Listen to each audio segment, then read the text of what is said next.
Hey, Minorcan Navy, thanks for joining me again.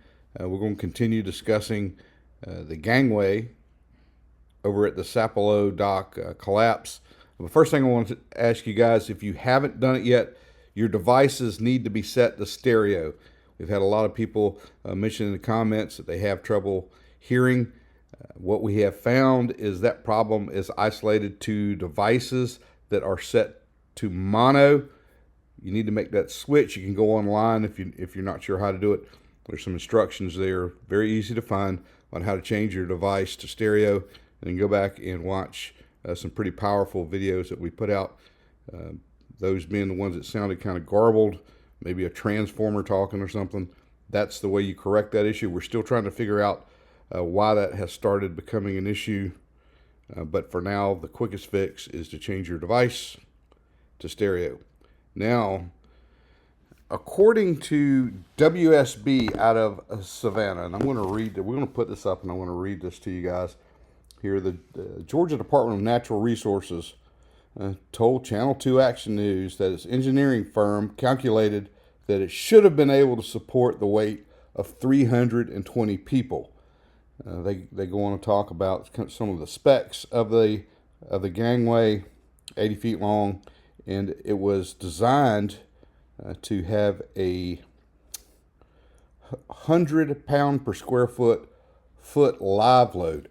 Now, I talked to some guys in the dock construction business, and a 100-pound load square foot is probably right at the bottom of, still commercial grade, but right at the bottom of the threshold of commercial grade gangways. You know, of course, depending on what a gangway is used for, they can get much more massive, even rated for very large military type vehicles to be loaded on the ships.